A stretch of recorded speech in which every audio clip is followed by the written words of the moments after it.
کیا خیال ہے؟ فَلَنَسْأَلَنَّ الَّذِينَ أُرْسِلَ إِلَيْهِمْ وَلَنَسْأَلَنَّ الْمُرْسَلِينَ.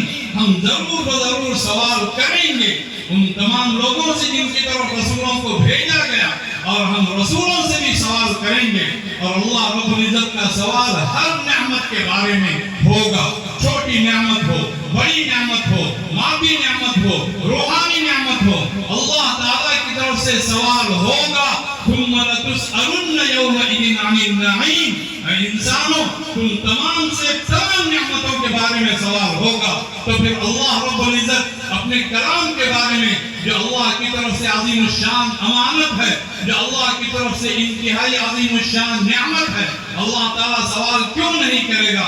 اگر ہم نے ان جلسوں میں شرکت کی اور یہاں سے ہم دھڑکتے ہوئے دل کے ساتھ نہیں گئے اور ہم نے یہ سمجھ لیا کہ جلسوں میں شرکت کرنا جلسوں کو کامیاب بنانا ظاہری طور پر گویا ہم نے اپنی ذمہ داری ادا کی، ہم اپنے آپ کو بھی دھوکہ دے رہے ہیں اور اس طرح کے جلسوں کو بھی ہم دھوکہ دے رہے ہیں. یہاں پر آئیں تو پورے شرف کے ساتھ، پوری عزت کے ساتھ، پورے اعتماد کے ساتھ، پورے یقین کے ساتھ اور اللہ کے سامنے ایک دست سوال کو دراز کرتے ہوئے آئیں کہ اللہ اپنے کلام سے اس طرح وابستہ فرما کہ وابستگی نہ دنیا میں ختم ہو، نہ عالم برزخ میں ختم ہو، نہ عالم آخرت میں ختم ہو، نہ جنت میں جانے کے بعد میں ختم ہو. اللہ کا کلام ہے اور اللہ کے کلام کی کوئی انتہا نہیں ہوتی. یہ ہمیشہ ہم تمام کے لیے عزت کا باعث بنے گا، شرف کا باعث بنے گا، بلندی کا باعث بنے گا، تحفظ کا باعث بنے گا، جوش و جذبے کا باعث بنے گا. لیکن شرط یہ ہے ہمارے اندر وہ امانت داری اور دیانت داری ہو. حضرت انس رضی اللہ تعالیٰ عنہ فرماتے ہیں قلما خطب رسول اللہ صلی اللہ علیہ وسلم الا وقد قال فيه لا ایمان لمن لا امانت له ولا دین لمن لا عہد له. بہت کم ایسا ہوا اللہ کے رسول صلی اللہ علیہ وسلم نے کوئی خطاب ارشاد فرمایا ہو، کوئی خطبہ دیا ہو، کوئی تقریر فرمائی ہو اور اس میں یہ بات ارشاد نہ فرمائی ہو جس کے اندر امانت داری نہیں، اس کے اندر کوئی ایمان نہیں، جس کے اندر عہد کی پابندی نہیں، اس کا کوئی دین نہیں. اور حضور اکرم صلی اللہ علیہ وسلم نے یہ بات بھی ارشاد فرمائی سب سے پہلے میری امت میں جو چیز اٹھائی جائے گی وہ امانت داری اٹھائی جائے گی. حضرت صلی اللہ علیہ وسلم کے ان تمام ارشادات کا مقصود یہ ہے کہ انسان اپنے زمانے کو وہ زمانہ بننے نہ دے.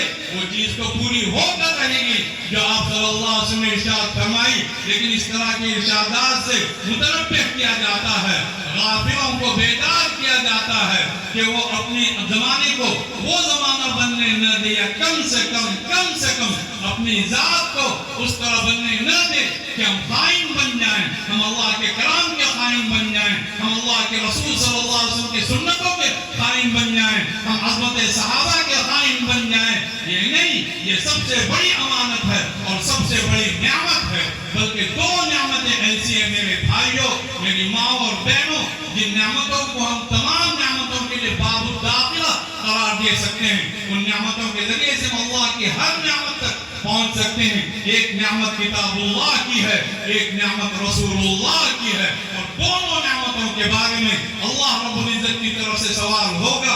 خود حضرت صلی اللہ علیہ وسلم نے اپنے تعلق سے اپنے صحابہ سے بات ارشاد فرمائی کہ میرے صحابہ تم نے مجھے دیکھا، تم نے میرے بارے میں سنا، ایک دن وہ آئے گا تم تمام سے میرے بارے میں پوچھا جائے گا، ہم تمام سے پوچھا جائے گا. یہ نہیں کہ ہم قیامت میں اللہ کے دربار میں اپنی کسی تحریک کے ساتھ، اپنی جمعیتوں کے ساتھ، اپنی جماعتوں کے ساتھ، اپنے اداروں کے ساتھ، اپنی برادریوں کے ساتھ اور فلاں کے ساتھ ہم آئیں گے. یہ نہیں، اللہ کے دربار میں ہر ایک تنہا حاضر ہوگا. ان کل من فی السماوات والارض الا آتی الرحمن عبدا لقد احصاهم وعدهم عدا وكلهم آتيه يوم القيامة فردا.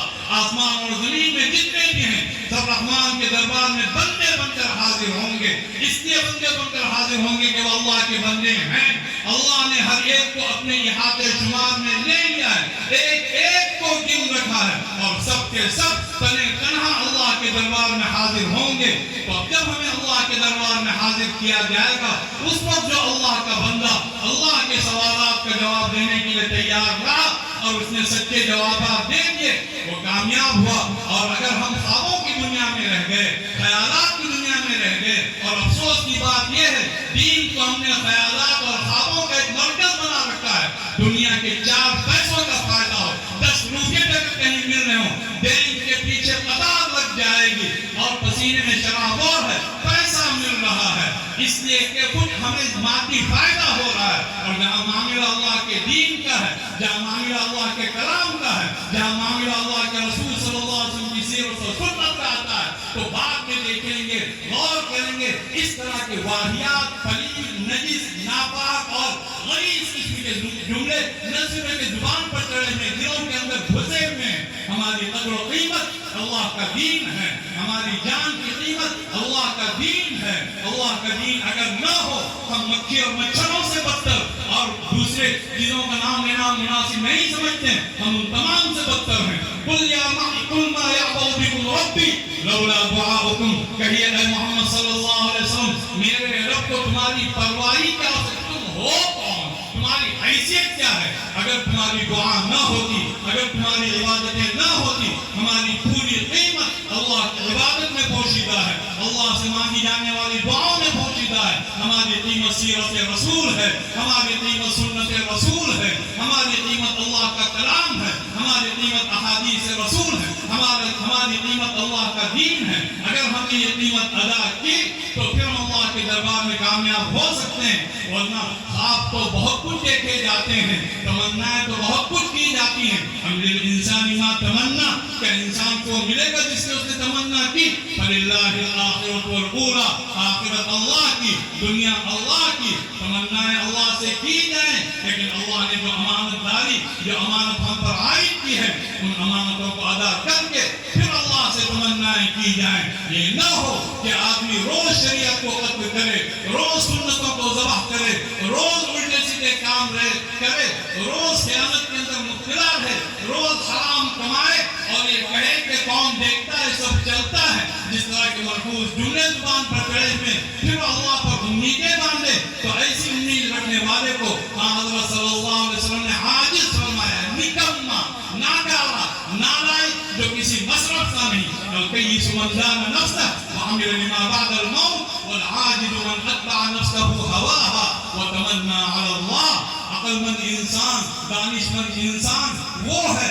جو اپنا جائزہ لے اور اپنا جائزہ لے کر سو نہ جائے، موت کے بعد کی زندگی کے لیے کام کرے۔ اور نکما انسان، ناکارہ انسان، واہیات انسان، بے مصرف انسان وہ ہے جو اپنے آپ کو خواہشات کے پیچھے لگائے اور اللہ پر اونچی اونچی امیدیں باندھے۔ لیس بامانیکم ولا امانی اہل الکتاب، نہ تمہاری امیدوں کی کوئی حیثیت ہے، نہ اہل کتاب کی امیدوں کی کوئی حیثیت ہے۔ من یعمل سوءا یجز بہ، تم نے جو بھی برا کام کرے گا اسے اس کا بدلہ دیا جائے گا۔ یہ بات یاد رکھیے گا، اونچی نسبتیں اسی وقت مبارک بنتی ہیں جب ان کے پیچھے حقیقتیں ہوں۔ اگر حقیقتوں سے خالی نسبتیں ہوں گی، چاہے جتنی اونچی نسبت ہو، وہ نسبت لعنت بن جائے گی۔ منافقین نسبت اسلام رکھتے تھے، آپ صلی اللہ علیہ وسلم کے دربار میں حاضر ہو کر دنیا کا وہ کلمہ کہتے تھے جو لا الہ الا اللہ کے بعد دنیا کا سب سے سچا ترین کلمہ تھا۔ اذا جاءك المنافقون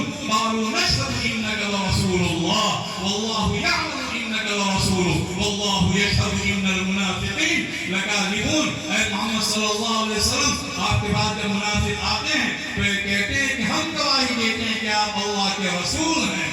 اس قدر سچا کلمہ، لیکن ظاہری نسبت تھی، اندر حقیقت کچھ نہیں تھی، نہ ایمان تھا، نہ دین تھا، نہ عظمت رسول تھی، نہ اللہ رب العزت پر توکل تھا، نہ اللہ رب العزت کے سامنے سر مسجود ہونے کا جذبہ تھا۔ اللہ نے بات ارشاد فرمائی، واللہ یعلم انک لرسول، اللہ خوب جانتا ہے کیا اس کے رسول ہیں، لیکن اللہ اس کی بھی گواہی دیتا ہے، ان المنافقین لکاذبون، یہ جتنے بھی منافق ہیں جو اپنے اسلام کا دعویٰ کرتے ہیں، جو کلمہ شہادت پڑھتے ہیں، یہ سب کے سب پکے جھوٹے ہیں۔ مجلسوں میں حاضر ہو کر تو بہت غور سے سنتے ہوئے دکھائی دیتے تھے، لیکن وہ سنتے نہیں تھے، مذاق اڑانے کے لیے آتے تھے اور کسی اور بدنیتی کے ساتھ آتے تھے۔ اللہ رب العزت نے ان منافقین منافقین کے بارے میں بات ارشاد فرمائی ومنهم من يستمعون الیک، کچھ ان میں ایسے ہیں جو آپ کی بات بہت غور سے سنتے ہوئے دکھائی دیتے ہیں، حتی اذا خرجوا من عندک قالوا للذین اوتوا العلم ماذا قال آنفا، تو اہل علم سے سوال کرتے ہیں، حضرات صحابہ کرام سے جو حضور صلی اللہ علیہ وسلم کی مجلس میں جاتے ایمان لے کر، اخلاق لے کر، اعمال لے کر، کردار لے کر، ہر طرح کی بھلائی سے مالا مال ہو کر آتے، ان سے وہ کنزن اور تفریحاً پوچھتے ماذا قال آنفا، ابھی حضرت کیا فرما رہے تھے؟ اللہ نے بات ارشاد فرمائی اولئک الذین طبع اللہ علی قلوبہم واتبعوا اہواءہم، یہ جتنے بھی ہیں اللہ نے ان کے دلوں پر مہر لگا دی ہے، اس لیے کہ سب کے سب اپنے خواہشات کے پیچھے چلتے ہیں۔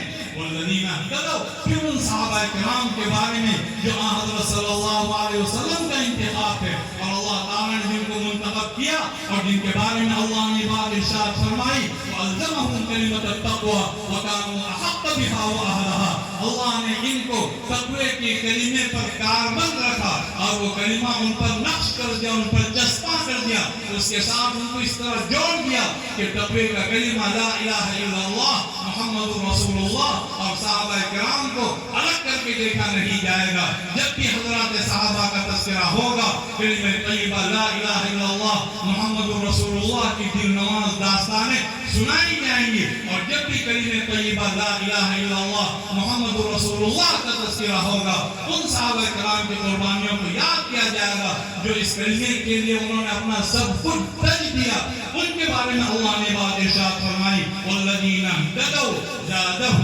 ھدی وآتاہم تقواہم، جو لوگ ہدایت یافتہ ہیں اللہ ان کی ہدایت میں اور اضافہ کرتا ہے اور اللہ تعالیٰ ان کو ان کا تقویٰ دے دیتا ہے۔ اپنے دلوں کو پاک صاف کیجئے، ہر طرح کی خرابیوں سے پاک صاف کیجئے، ہر طرح کی خیانتوں سے پاک صاف کیجئے، سچائی کی بنیاد پر زندگی بسر کیجئے، یہی سچائی ہمارے کام آنے والی ہے۔ قال اللہ هذا يوم ينفع الصادقین صدقهم، اللہ کا ارشاد ہوگا قیامت کے دن، آج کا دن وہ ہے جس دن سچوں کو ان کا سچ کام دے گا۔ اس بنیاد پر ہم زندگی بسر کرنے والے، اس بنیاد پر ہم جلسوں میں حاضری دینے والے اور اسی بنیاد کو یہاں سے لے کر ہم جانے والے بنے۔ تعداد کی کثرت جلسوں کی کامیابی کی ضمانت ہرگز نہیں ہے، مقصد کو لے کر جانا، دل کے اندر ایک طرف کا پیدا کرنا اور دل کے اندر ایک سوچ اور ایک درد کا پیدا ہونا، یہ حقیقت میں ہماری زندگی کا حاصل ہے۔ حضرت صلی اللہ علیہ وسلم کے بارے میں آتا ہے کان رسول اللہ صلی اللہ علیہ وسلم دائم الفکر طویل الاحزان لیست له راحہ، متواصل الاحزان طویل السکت لیست له راحہ۔ حضرت صلی اللہ علیہ وسلم ہمیشہ متفکر رہتے، ہمیشہ اکثر و بیشتر غمگین رہتے، اکثر خاموش رہتے، کسی پر آپ کو چین نہیں تھا، جبکہ ہم تمام کا عقیدہ یہ ہے اللہ تعالیٰ نے اپنی مخلوق میں سب سے اونچا اگر کسی کو مقام دیا ہے، جو مقام نہ کسی انسان کو ملا، نہ کسی جن کو ملا، نہ کسی فرشتے کو ملا، وہ ہمارے اور آپ کے آقا حضرت محمد مصطفیٰ صلی اللہ علیہ وسلم ہیں۔ پھر کون سی فکر آپ کو کھائی جا رہی تھی، کون سی طرف تھی، کون سی کسک تھی، کون سا غم تھا جو آپ صلی اللہ علیہ وسلم ہمیشہ بے چین اور بے کر رکھا؟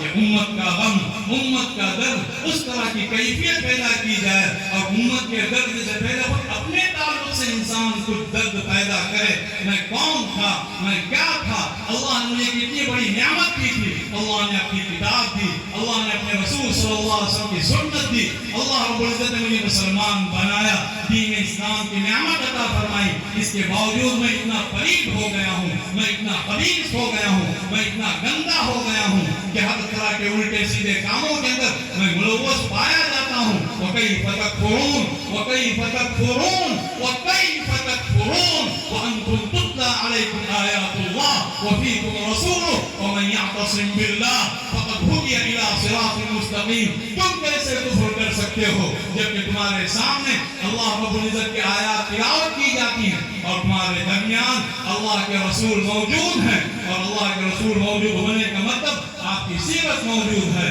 آپ کی سنت موجود ہے، آپ کے اخلاق موجود ہیں، آپ کے احادیث موجود ہیں، آپ کا پورا کردار موجود، قرآن کریم کی آیات موجود۔ اتنی بڑی دولت کے ہوتے ہوئے تم کیسے فقیر ہو گئے، تم کیوں کر کنگال ہو گئے؟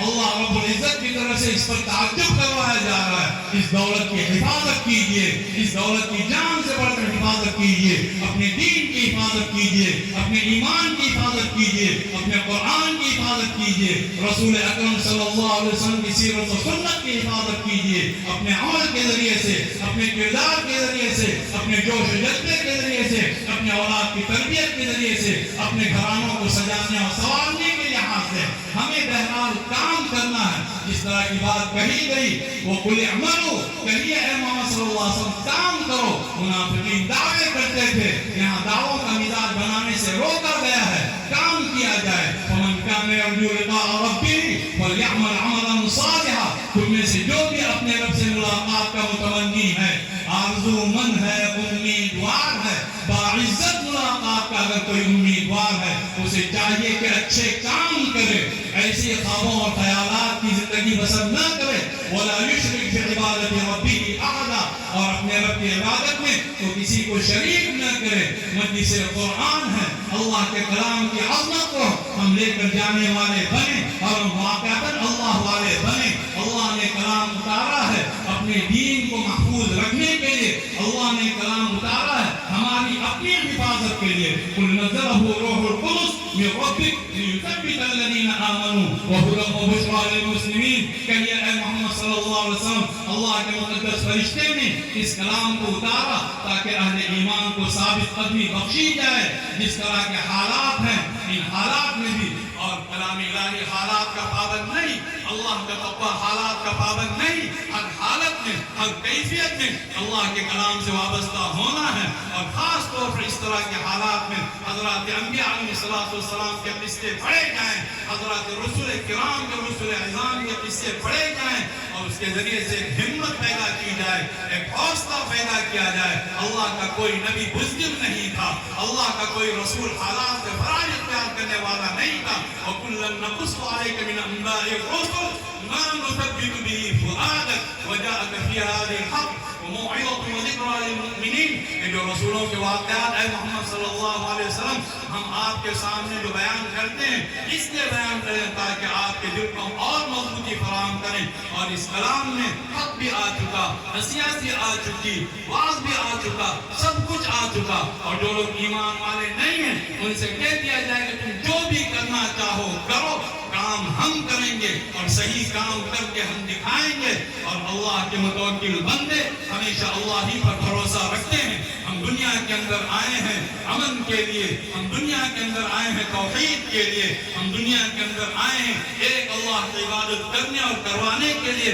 اس طرح کی سچی زندگی پوری سچائی کے ساتھ اگر ہم بسر کریں گے اور وہ نمونے پیش کریں گے، دنیا کی تمام قومیں ہمارے قدموں پر آ کر گریں گی۔ اور کسی کو گرانا مقصود نہیں، لوگوں کے سامنے راستے واضح کر دیے جائیں گے۔ اور یہ کتاب اسی کے لیے اتاری گئی کہ انسانوں کے سامنے روشنیاں ہی روشنیاں ہوں۔ کتاب انزلناہ الیک لتخرج الناس من الظلمات الی النور، یہ کتاب اے محمد صلی اللہ علیہ وسلم ہم نے آپ کی طرف اتاری تاکہ آپ تمام انسانوں کو تاریکیوں سے نکال کر روشنیوں کی طرف لے آئیں۔ ایک روشن کتاب، کتاب مبین، وہ کتاب ہمارا انتظار کر رہی ہے کہ ہم اسے پڑھنے والے بنے، ہم اسے سمجھنے والے بنے، ہم اسے سمجھانے والے بنے، ہم اس کے پیغام کو عام کرنے والے بنے۔ دنیا کے ایک کونے سے دوسرے کونے تک اللہ کی کتاب کا ہر حق ادا کرنے کی کوشش کیجیے۔ میرے بھائیوں، اس کی تلاوت کرنا اس کا حق ہے، اس کو پڑھنا اس کا حق ہے،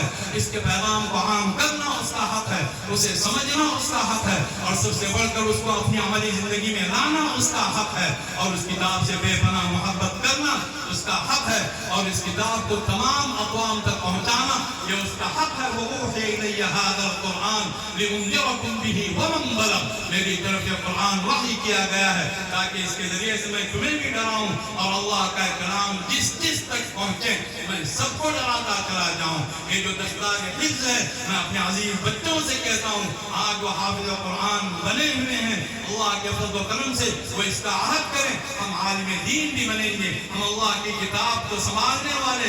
اللہ کی کتاب کو سنبھالنے کا مطلب اللہ کی کتاب کے ذریعے سے خود سنبھلنے والے، اپنے آپ کو سنبھالنے والے اور اللہ کی کتاب کو عام کرنے والے ہم بنیں گے۔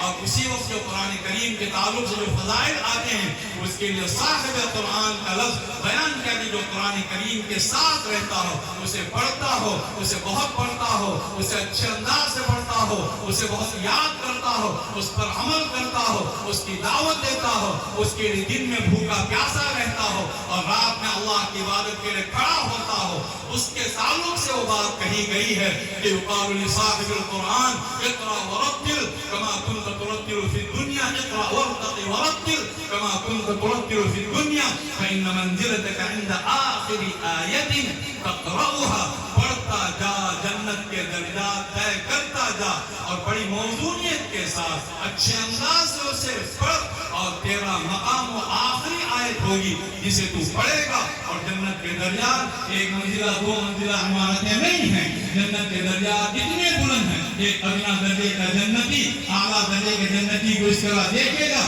جس طرح زمین والے دور افق میں تاروں کو دیکھتے ہیں، اتنے اونچے۔ وَالْآخِرَةُ أَكْبَرُ دَرَجَاتٍ وَأَكْبَرُ تَفْضِيلًا، آخرت کے درجات تو بہت بڑے بڑے ہیں اور آخرت کی فضیلتیں تو بے انتہا بڑی ہیں۔ اللہ تعالیٰ وہ فضیلتیں عطا کرے گا، لیکن جو قرآن کریم سے وابستہ رہے، اسے بہت زیادہ دل و جان سے بڑھ کر اسے عزیز رکھے، اس کے لیے اس طرح کی بشارتیں ہیں۔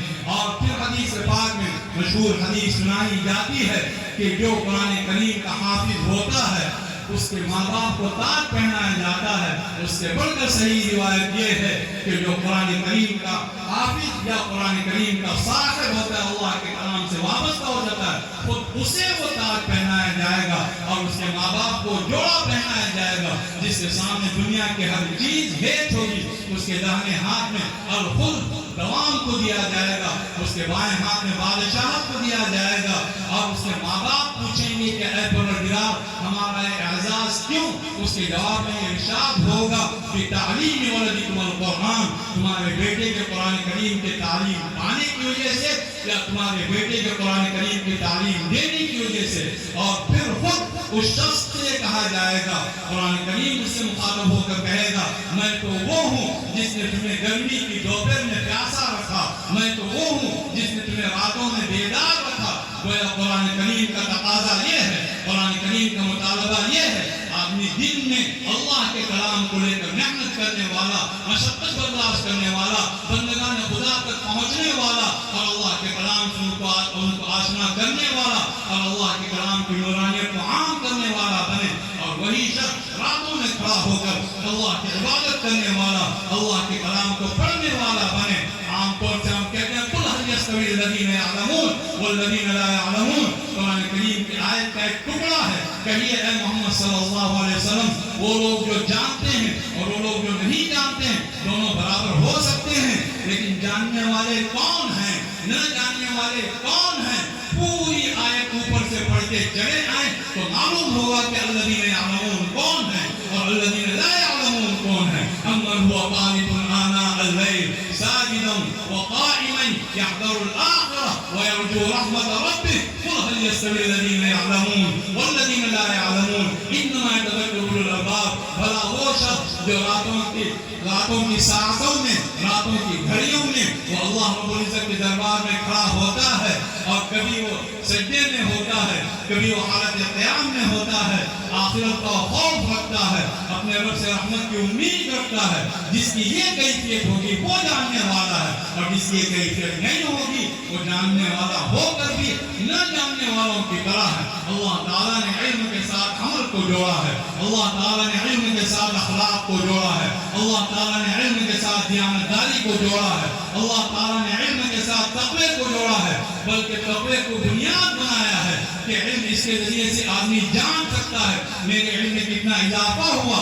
اللہ نے جو پہلی آیت نازل فرمائی الف لام میم ذالک الکتاب لا ریب فیہ ھدی للمتقین، کہ یہ قرآن، یہ کتاب ان لوگوں کی ہدایت ہے جن کے دل خوف خدا سے معمور ہیں، انما یخشی اللہ من عبادہ العلماء، اللہ سے ڈرنے والے اس کے بندوں میں وہ ہیں جو خوب اللہ کی پہچان رکھتے ہیں۔ اس طرح کی کیفیات کے ساتھ ہم اللہ کے کلام سے وابستہ ہوں گے۔ اتنا بڑا مجمع یہاں آیا ہوا ہے اور ہم اس پر اللہ کا شکر ادا کرتے ہیں۔ لوگوں کے اندر دینی بیداری ہے، لوگوں کے اندر دینی احساس ہے، لوگ یہ چاہتے ہیں، ہماری مائیں اور بہنیں بھی چاہتی ہیں کہ ہم اللہ کے دین سے وابستہ ہو جائیں، اللہ کے کلام سے وابستہ ہو جائیں۔ یہ مجمع فیصلہ کر لے کہ ہماری زندگی کلام الہی کے مطابق اور ہماری زندگی رسول اکرم صلی اللہ علیہ وسلم کی سیرت و سنت کے مطابق ہوگی۔ آپ صلی اللہ علیہ وسلم کو اللہ تعالیٰ نے تمام عالمین کے لیے، تمام جہانوں کے لیے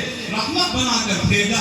کبھی اس پر بھی غور کیا کہ حضرت صلی اللہ علیہ وسلم کو رحمت بنانے کا مطلب کیا ہے؟ حضور اکرم صلی اللہ علیہ وسلم جب تشریف لائے، کون سا ایسا کام تھا جو دنیا میں نہیں ہو رہا تھا؟ ہر کام ہو رہا تھا۔ تجارتیں قائم تھی، حکومتیں قائم تھی، بڑے بڑے مناصب قائم تھے، عدلیہ قائم تھی، ہر طرح کی چیز ہو رہی تھی۔ پھر بھی اللہ تعالیٰ نے اپنے نبی کو بھیجا اور یہ فرماتے ہوئے حدیث پاک میں آتا ہے ان اللہ تعالیٰ نظر الى اہل الارض فمقتهم عوضهم وعجمهم الا بقایا اہل الکتاب۔ اللہ تعالیٰ نے تمام عالم پر، زمین والوں پر نگاہ کی، اللہ کو نفرت ہوئی، عربوں سے بھی نفرت ہوئی، غیر عربوں سے بھی نفرت ہوئی، سب سے نفرت ہوئی۔ جو اہل کتاب کے باقی مادہ کچھ لوگ تھے جن کی حیثیت ٹمٹماتے ہوئے دیے کی سی تھی، جو اپنی روشنی کو سنبھال لے تو بہت بڑی بات، ان کو چھوڑ کر سب سے نفرت ہوئی۔ اور نفرت اس لیے ہوئی کہ اللہ کی زمین پر اللہ کی عبادت کرنے والا کوئی نہیں تھا۔ آپ صلی اللہ علیہ وسلم تشریف لائے، آپ نے اللہ کی عبادت الہی کو جاری فرمایا۔ اسی لیے بدر کے میدان میں حضرت صلی اللہ علیہ وسلم دعا فرمائی اللہم ان تہلک هذه العصابہ لم تعبد بعد، اور کما ورد عن النبی صلی اللہ علیہ وسلم، اے اللہ اگر یہ مٹھی پر جماعت خراب ہو گئی یا تو نے ان کو ہلاک کر دیا، پھر دنیا میں سب کچھ ہوتا رہے گا لیکن تیری عبادت نہیں ہوگی۔ اللہ کی عبادت کے لیے آپ صلی اللہ علیہ وسلم دنیا میں تشریف لائے۔ یہ سب سے عظیم رحمت تھی جو اللہ رب العزت کی طرف سے آپ صلی اللہ علیہ وسلم کے ذریعے سے پوری انسانیت کو ملی۔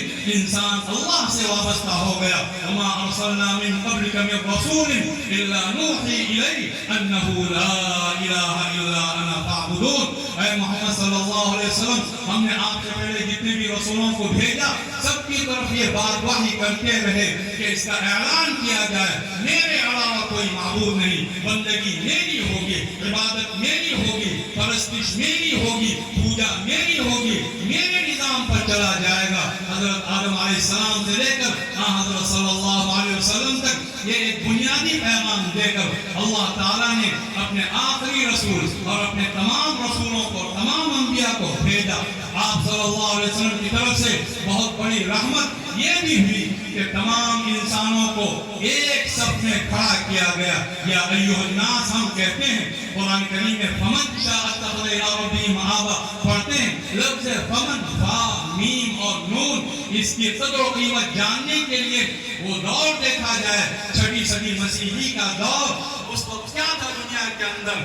اے انسانوں کہنے والا پوری دنیا میں کوئی نہیں تھا، کوئی ایسی آواز نہیں تھی۔ انسانوں کو بانٹ دیا گیا تھا، انسانوں کو مختلف طبقات میں بانٹ دیا گیا تھا، گوروں اور کالوں میں بانٹ دیا گیا تھا، آقا اور غلام میں بانٹ دیا گیا تھا، اور پتہ نہیں کتنی سینکڑوں تقسیمات تھی۔ یہ اللہ کا کلام تھا جس نے یا ایھا الناس کی صدا بلند کی۔ یہ رسول اکرم صلی اللہ علیہ وسلم کی ذات اقدس تھی جس نے یا ایھا الناس کی صدا بلند کی۔ تمام انسانوں کو ایک صف میں کھڑا کر دیا گیا، اور جو لوگ دنیا کے اندر خدا بن بیٹھے تھے ان کو اس کے خدائی کے اس مرتبے سے جو جھوٹا انہوں نے اپنے طور پر الزام قائم کر رکھا تھا کھینچ کر اتار دیا گیا۔ اور جن لوگوں کو اس طرح پست کیا جاتا تھا کہ ہم کیا بتائیں کہ انسان اتنا بھی ذلیل ہو سکتا ہے، روم اور ایران کے بالخصوص شاید روم کے بادشاہ یا وہاں کے جو مقتدر ہستیاں وہ کھانا کھانے کے لیے بیٹھتے اور رات کا وقت ہوتا، روشنی کرنے کی ضرورت ہوتی، ایک زندہ انسان لایا جاتا، اس پر تیل امیرا جاتا، اسے آگ لگائی جاتی اور اس کی روشنی میں کھانا کھایا جاتا. اس حد تک انسان ذلیل ہو چکا تھا، رذیل ہو چکا تھا، پست ہو چکا تھا، صفات اور خوار ہو چکا تھا. حضور اکرم صلی اللہ علیہ وسلم تشریف لائے. وَيَضْعُ إِصْرَهُمْ وَالْأَغْلَالَ الَّتِي كَانَتْ عَلَيْهِمْ. انسانیت پر جو بیڑیاں تھی، انسانیت کی گردنوں پر جو بوجھ لگا ہوا تھا، آپ نے وہ بوجھ اتار دیا، تمام انسانوں کو آزاد کیا، سب کو ایک سطح پر کھڑا کر دیا گیا اور اس کا اعلان کر دیا گیا ایھا الناس ان ربکم واحد وان اباکم واحد کلکم من آدم وآدم خلق من تراب ان اکرمکم عند اللہ اتقاکم لا فضل لعربی على عجمی ولا لعجمی على عربی ولا لأسود على ابيض ولا لأبيض على اسود الا بالتقوى.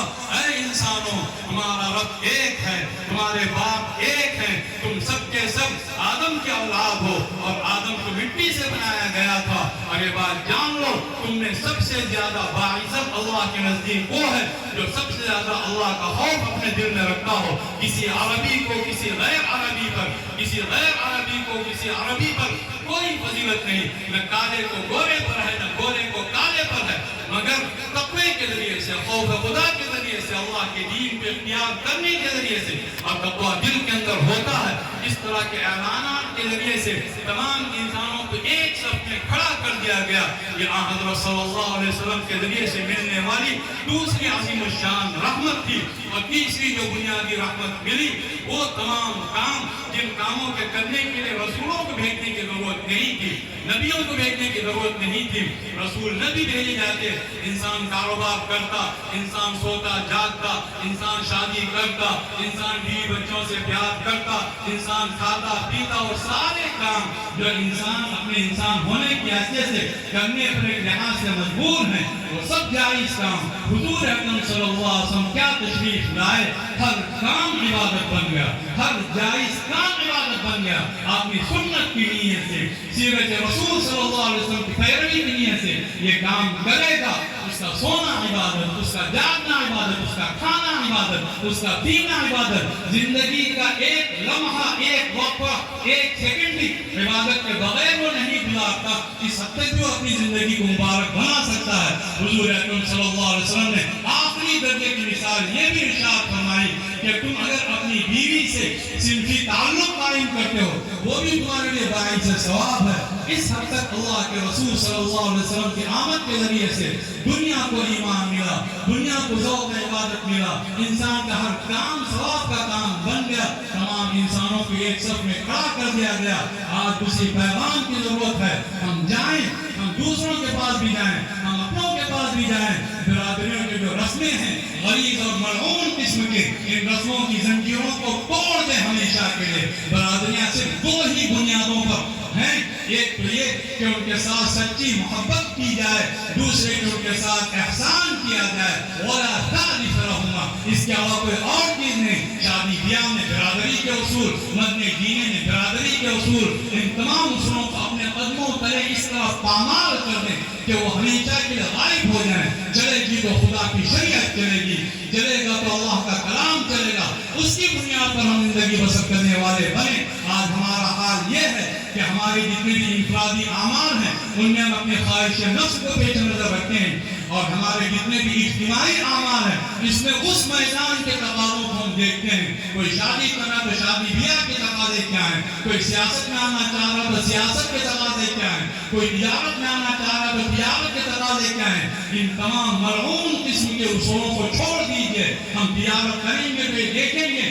اسلام کے تقاضے کیا ہیں، قرآن کی ہدایت کیا ہے، حضور اکرم صلی اللہ علیہ وسلم کا طریقہ کیا ہے. ہم شادی کریں گے تو یہ دیکھیں گے کہ اسلام کا تقاضا کیا ہے، قرآن کریم کا تقاضا کیا ہے. ہر معاملے میں یہ نہیں کہ لوگ مولوی صاحب کاروبار مانتا ہے دعا کیجئے. یقیناً اللہ سے دین مانگنا بھی عبادت، اللہ سے دنیا مانگنا بھی عبادت. لیکن آدمی اس کے لیے بھی جائے کہ حضرت میں تجارت کرنا چاہتا ہوں، مجھے صرف یہ بتائیے کہ تجارت کا سنت طریقہ کیا ہے. میں شادی کرنا چاہتا ہوں، مجھے کچھ اور نہیں، مجھے یہ بتائیے کہ ہمارے آقا حضرت محمد مصطفیٰ صلی اللہ علیہ وسلم نے کس طرح شادی کی تھی، ایک ایک چیز میں سنتوں کا خیال رکھا جائے، تو پھر حضرت صلی اللہ علیہ وسلم کا اسوہ بھی نصیب ہوگا۔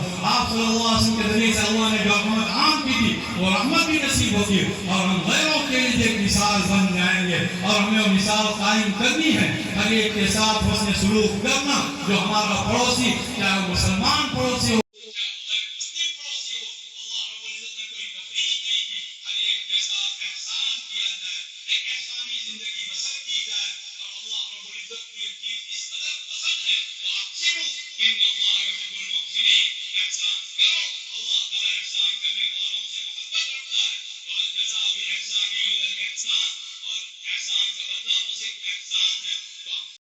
حامل سنت رسول بن کر ایک احسانی زندگی بسر کرنے کا عزم کریں گے، اور اس طرح کے جلسوں کو اپنے لیے ایک محنت بنائیں گے، اپنے لیے قوت دافعہ بنائیں گے، ایک ابھارنے والی طاقت قوت، اور جو اللہ کے کلام سے وابستہ ہوا اسے وہ طاقت ملے گی، اور اللہ کی طرف سے انشاءاللہ فضل بھی اللہ کا نصیب ہوگا، اللہ کی طرف سے حفاظت بھی نصیب ہوگی۔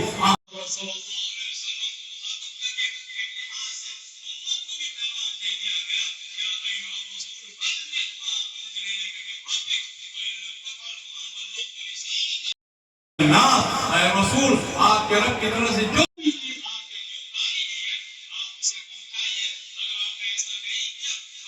یعصمک من الناس، اور اللہ تعالیٰ آپ کو تمام انسانوں سے محفوظ رکھے گا۔ جو بھی آپ صلی اللہ علیہ وسلم کی سنتوں پر چلے گا، اللہ کی کتاب کو اپنے سینے میں بسا کر اللہ کی ذات سے امید ہے اسے طاقت ملے گی، اسے قوت ملے گی، اور اس کی بھی حفاظت ہوگی۔ اور جب بھی ہم نے کلام اللہ کہا تو یہ بات یاد رکھیے گا، کلام اللہ کو سنت رسول اللہ سے الگ کر کے اگر کوئی دیکھتا ہے یا دکھاتا ہے، اللہ کے کلام اور اللہ کے رسول صلی اللہ علیہ وسلم کے احادیث کے درمیان فرق کرتا ہے، وہ حقیقت میں اللہ اور اس کے رسولوں کے درمیان فرق کرتا ہے۔ اللہ کے کلام کی تشریح، اللہ کے کلام کی وضاحت حضرت صلی اللہ علیہ وسلم کی مبارک احادیث میں اور آپ کی پوری سنت میں ہمیشہ کے لیے رکھ دی گئی ہے۔ تو اللہ کا کلام اور اللہ کے کلام پر عمل اسی وقت صحیح عمل کہلایا جائے گا جب اس کے ساتھ احادیث رسول کو حفظ جان بنایا جائے گا، اور ایک صاف ستھری زندگی ہم سب کے سب بسر کریں گے۔ جو عزیز طلبہ حافظ ہوئے ہیں، اللہ تعالیٰ ان کے حفظ کو بہت مبارک فرمائے، اور اللہ تعالیٰ ان کو ہر تمام کو اپنا گھر والا بنائے۔ ہر شخص جانتا ہے کہ انسان کو اپنے گھر والے بہت عزیز ہوتے ہیں۔ اللہ تعالیٰ نے قرآن کریم سے وابستہ رہنے والوں کو اپنا گھر والا بتایا ہے۔ ان للہ اہلین من الناس اہل القرآن ہم اہل اللہ وخاصتہ۔ بے شک انسانوں میں کچھ لوگ ایسے ہیں جو اللہ کے گھر والے ہیں، جو قرآن کریم سے وابستہ ہیں، وہ اللہ والے ہیں اور اللہ کے خاص الخاص لوگ ہیں۔ اور حضرت صلی اللہ علیہ وسلم کو قرآن کریم سے وابستگی اس قدر عزیز تھی، اس قدر عزیز تھی، بہت سارے فضائل جمع ہو چکے تھے، لیکن حضرت صلی اللہ علیہ وسلم نے جو وجہ فضیلت کو بہت زیادہ نمایاں فرمایا وہ قرآن کریم سے وابستگی ہے۔ ہم سب جانتے ہیں جنگ احد میں 70 صحابہ کرام شہید ہوئے، اور قبروں کی تنگی تھی، ایک ایک قبر میں دو کو دفن کیا جاتا تھا۔ حضرت صلی اللہ علیہ وسلم جسے مقدم کرنا ہو تو یہ سوال فرماتے تھے، ایہم اکثر اخذا للقرآن فاذا اشیر الى احدہما قدم فی اللحظ۔ ان دونوں میں قرآن کریم سے زیادہ وابستہ کون تھا؟ حالانکہ وہ صحابہ بھی تھے، وہ کیا تھے؟ شہداء بھی تھے، ان کے اندر فضیلتیں بے شمار تھی، لیکن ان تمام فضیلتوں کے ساتھ حضرت صلی اللہ علیہ وسلم نے اس فضیلت کی ایک بنیادی حیثیت دی کہ ہمیں اس کی ضرورت نہیں کہ ہم اللہ کے کلام سے وابستہ ہوں۔ اللہ تعالیٰ ان تمام حفاظ کو حامل قرآن بھی بنائے، اور جتنے لوگ آئے ہیں وہ بھی یہ طے کر لیں کہ اگر وہ خود حافظ بن نہ سکے تو کیا ہوا، وہ اپنے اولاد کو، ان کی اولاد کی اولاد کو وہ حافظ قرآن بنائیں گے۔ اور قرآن کریم سے کچھ اندازہ ہوتا ہے، احادیث مبارکہ سے انسان اگر کوئی کام خود نہ کر سکے، کسی اور کے لیے وہ مومن اور معاون بنے تو اللہ تعالیٰ اسے بھی اسی طرح کا درجہ عنایت فرما سکتے ہیں۔ حضرت صلی اللہ علیہ وسلم